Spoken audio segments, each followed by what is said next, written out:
12 লাখ টাকার একটা ছাগল আমাদের আরেকজন আওয়ামী ডাকাতের সাথে পরিচয় করিয়ে দিল। এই দেশে আপনি যত চোর, ডাকাত, বিদেশে টাকা পাচারকারী, চোরাকারবারি, মাফিয়া খুঁজে পাবেন, তারা প্রত্যেকেই কোনো না কোনোভাবে আওয়ামী লীগের সাথে সম্পৃক্ত।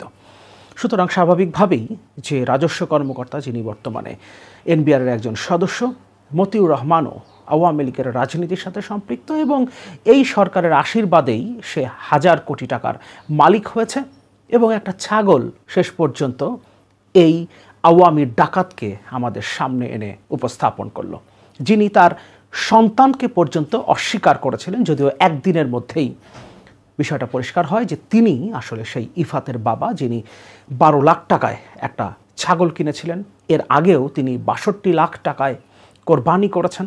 এবারও তিনি 52 লাখ টাকার পশু কিনেছিলেন বিভিন্ন ফার্ম থেকে এবং শেষ পর্যন্ত ওই একটা 12 লাখ টাকার ছাগল সব কিছুকে একটা আওয়ামী ডাকাত পরিবারকে আমাদের সামনে এনে উপস্থাপন করলো।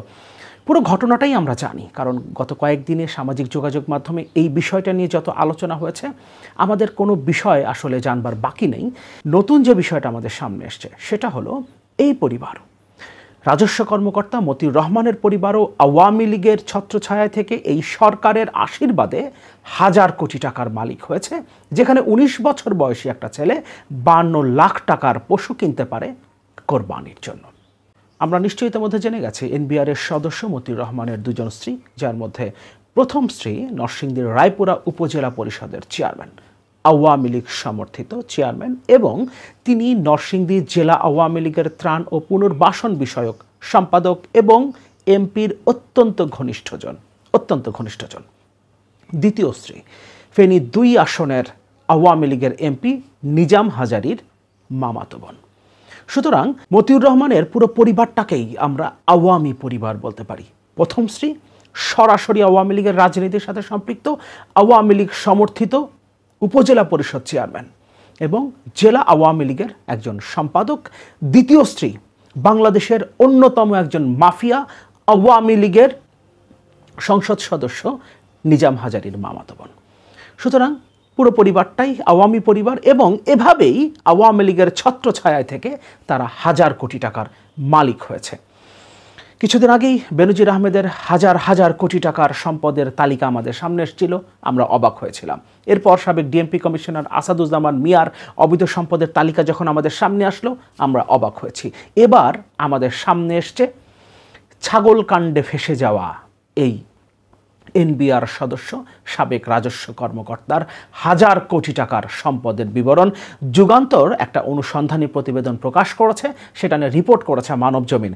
আমি একটু সেখান থেকে দেখি তার হাজার কোটি টাকার সম্পদের তালিকাটা কেমন। রাজস্ব কর্মকর্তা মতিউরের যত সম্পদ। রাজস্ব কর্মকর্তা মতিউর রহমান সরকারি চাকরি করে স্ত্রী, সন্তান ও আত্মীয় স্বজনের নামে করেছেন কয়েক হাজার কোটি টাকার সম্পদ।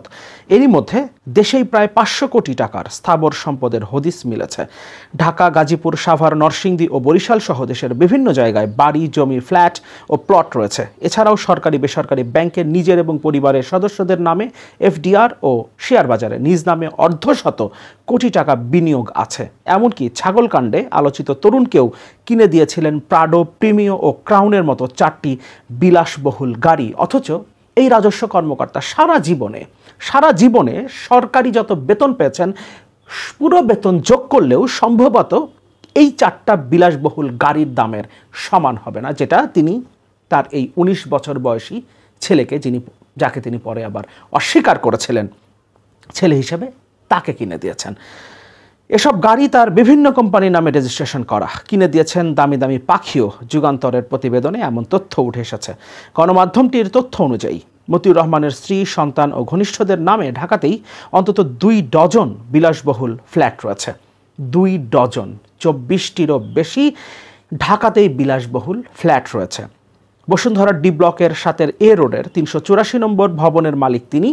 7 তলা ভবনের প্রথম ও দ্বিতীয় তলায় প্রথম স্ত্রী নরসিংদীর রায়পুরা উপজেলার চেয়ারম্যান লায়লা কানিজকে নিয়ে সপরিবারে বাস করেন। গুলশানের শাহাবুদ্দিন পার্কের পাশে 83 নম্বর রোডের 11 নম্বর প্লটে আনোয়ার ল্যান্ডমার্কের বেক পার্ক ভিউতে রয়েছে 4টি ফ্ল্যাট। দ্বিতীয় স্ত্রী শাম্মী আক্তার থাকেন লালমাটিয়ার 8 নম্বর রোডের 41/2 এম্পিরিয়াল ভবনে। কাকরাইলেও একটি ফ্ল্যাট রয়েছে ছোট স্ত্রীর নামে। ছেলে মুশফিকুর রহমান ইফাত ছাগলকাণ্ডে ভাইরাল হওয়ার পর তারা বর্তমানে কাকরাইলের ওই ফ্ল্যাটে অবস্থান করছেন।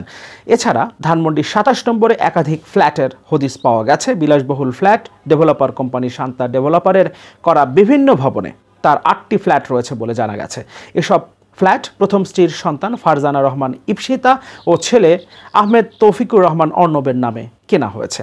যুগান্তরের প্রতিবেদনে আরও বলা হয়েছে, আইনগত ঝামেলা এড়ানোর জন্য নিজের স্ত্রী, সন্তান ও আত্মীয় স্বজনের নামে সম্পদ গড়েছেন মতিউর রহমান। টঙ্গীতে 40,000 বর্গফুটের এসকে ট্রিমস নামে ব্যাগ ম্যানুফ্যাকচারিং ও অ্যাক্সেসরিজ কারখানা আছে তার, যদিও কাগজে কলমে কারখানার মালিক তার ভাই এম এ কাইয়ুম হাওলাদার।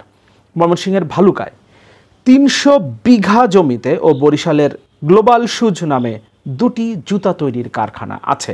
নরসিংদীর রায়পুরায় wonder park and eco resort রয়েছে। এসব রিসোর্টের মালিকানায় আছে তার ছেলে ও মেয়ে। এছাড়াও পূর্বাচলে আপন ভুবন পিকনিক অ্যান্ড শুটিং স্পটের মালিক তিনি। দেশের নামকরা ডেভেলপার কোম্পানিতে তার মালিকানা রয়েছে। এই প্রতিষ্ঠানটি বসুন্ধরা আবাসিক এলাকায় বেশ কয়েকটি প্লটে, প্রায় 4-5টা প্লটে বাণিজ্যিক ভবনের নির্মাণ কাজ করছে। গাজীপুর এবং সাভারে বিপুল পরিমাণ জমির সন্ধান পেয়েছে তারা। এখানে জমির পরিমাণগুলো লেখা আছে, এগুলো দেখলেই আমরা বুঝতে পারবো কি বিপুল পরিমাণ জমি তারা কিনেছেন। এবং বেনজির এবং আসাদুজ্জামান মিয়ার সম্পদের বিবরণ আমরা ইতিমধ্যে দেখেছি, সুতরাং আমরা ধারণা করতে পারি এই জমির পরিমাণগুলো কত হতে পারে। ঢাকা বিশ্ববিদ্যালয়ে ফিন্যান্স বিভাগে পড়াশোনা করা মতিউর রহমান অনেক কোম্পানির ছায়া পরিচালক। একাধিক ছোট কোম্পানি শেয়ার বাজারে আনার মাধ্যমে বাজার সংশ্লিষ্টদের কাছে ব্যাপক পরিচিতি লাভ করেন।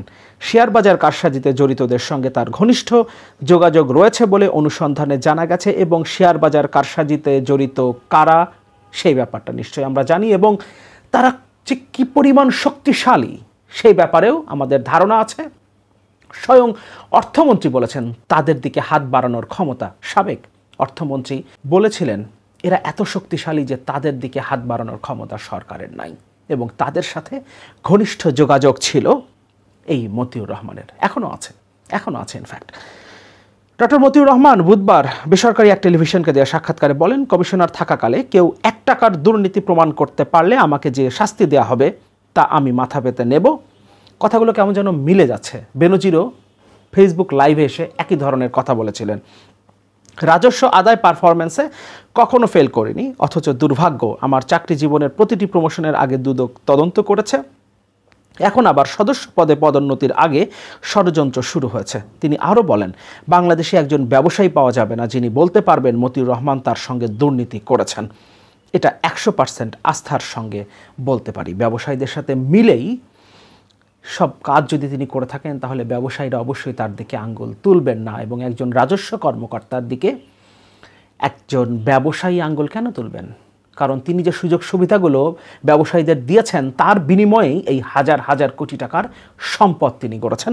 সুতরাং ব্যবসায়ীরা তার বিরুদ্ধে বলতে যাবে না। এবং ওই আরেকটা কথা আবার বলতে হয়, যেখানে সরকারের অর্থমন্ত্রী পর্যন্ত বলেছিলেন শেয়ার বাজার কারসাজির সাথে যারা জড়িত তাদের দিকে আঙ্গুল তোলার ক্ষমতা, তাদের দিকে হাত বাড়ানোর ক্ষমতা সরকারেরও নাই, তাদের সাথে যিনি সংশ্লিষ্ট শেয়ার বাজার কারসাজিতে তাকে নিয়ে কোনো ব্যবসায়ী কথা বলার সাহস পাবে, এটা চিন্তা করা বোকামি।